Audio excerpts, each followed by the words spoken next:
Siddur on page 8. On page 8 we have the 3 blessings that you make in the morning before you learn Torah. One is Asher Kedishanu b'mitzvosav v'tzivanu al divrei Torah. Then is Baruch Atah Hashem hamalamid Torah la'ami Yisrael. Then is Asher b'chabanu mikol amim v'nasan lanu es terasoi Baruch Atah Hashem nosein haTorah. Those are called the 3 blessings that we make before you study Torah. There is a difference between Ashkenaz and the Sfard. In the Sfard, they said Asher Kedishanu b'mitzvosav la'asok b'divrei Torah. La'asok means to occupy ourselves in the words of Torah. According to the Sfard, they say v'tzivanu al divrei Torah, on saying the words of Torah. Why? There's a big debate in Torah. Are you allowed to say words of Torah if you don't understand it? Just saying words without understanding it before you make these brachot. In other words, is there a sin that you're not allowed to study Torah and understand it, or is it even to say the words of the Torah? And there's a difference between the oral Torah and the written Torah. When it comes to the written Torah, you're not allowed to read any piece of the written Torah before saying these 3 blessings. It's like you can't eat before you make a bracha. You can't drink before you make a bracha. You cannot read anything in Torah before you say these 3 blessings.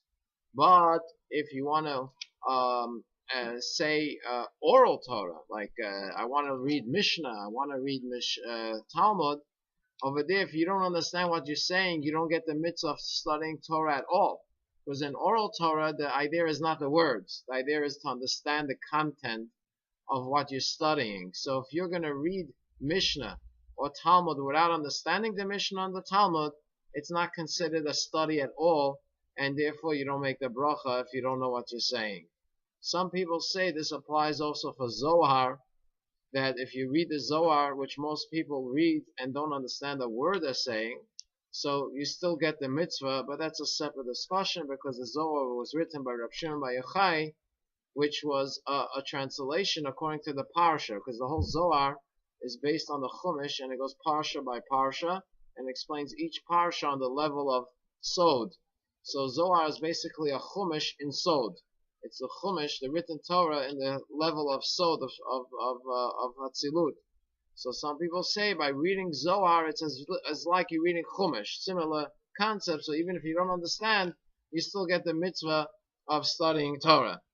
Then we say the second bracha, we say Va'adavna Hashem Elokeinu B'finu Afi V'ni Anachnu V'tzetzeinu V'tzetzei Kol Amcha Beis Yisrael V'londei Sarascha L'Shma.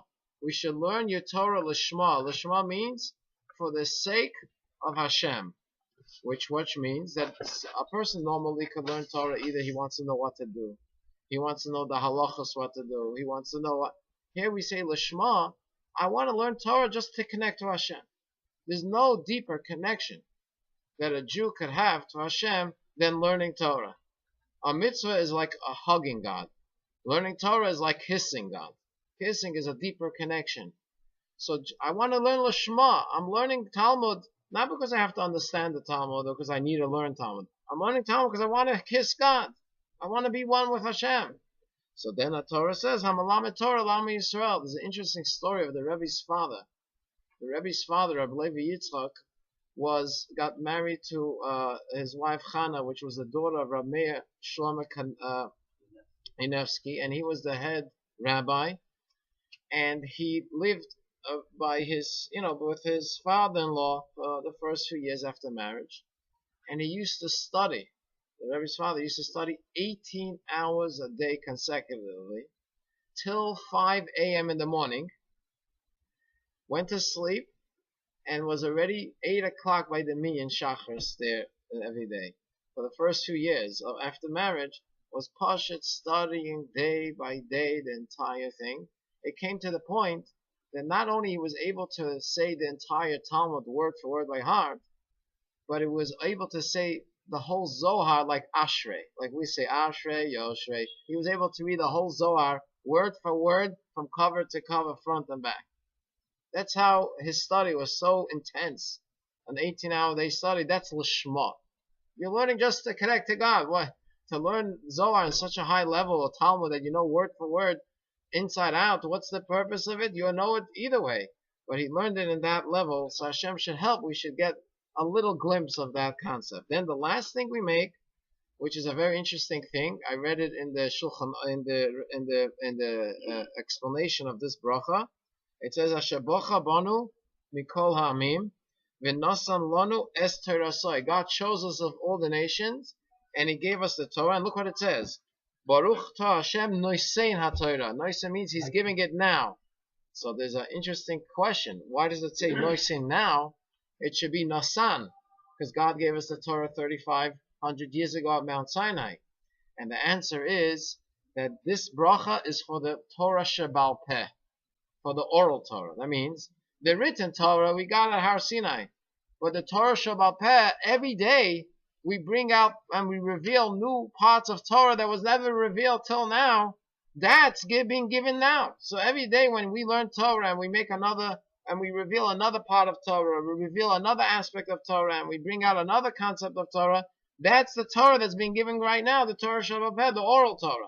That's a constant day, because every day you bring out another piece of the oral Torah and you reveal it. So that's the Noisin HaTorah. And then the Talmud ends that one of the reasons Hashem destroyed the Beis HaMikdash was they used to study Torah, but they forgot, they didn't make the bracha, this bracha before. So the question is, what's the problem? They study Torah a whole day. And what's the problem if they didn't make Asher bocha banu? And the answer is simple. If you study Torah and you forget whose Torah it is, and who gave you the Torah is no value at all. It's called the Torah, the Talmud says it's like Sam. Sam is a medicine. It could be Sam Chaim or the opposite of Chaim. It could be a good medicine or it could be a medicine that destroys you. If you learn Torah and you don't know whose Torah you're learning and who the Torah is from, it's a poison Torah. So therefore the Talmud says when you learn Torah from someone, you have to know who you're learning from. You can have a scholar in residence, a great scholar and everything, but if the guy is not a Shomer Torah mitzvos, Yishom means he's not a God-fearing Jew, his Torah is poison.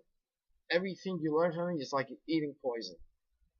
Eating poison, that's why the previous Rebbe, when he came to America, the first thing he did was he made sure that all the teachers that teach the children Torah should not only know what to teach Torah, but they should be a living example of a God-fearing Jew. If not, the Torah is worthless. It's poison. So Asher bochar banu, and gave us the Torah, that His Torah, that's the reason we learn Torah.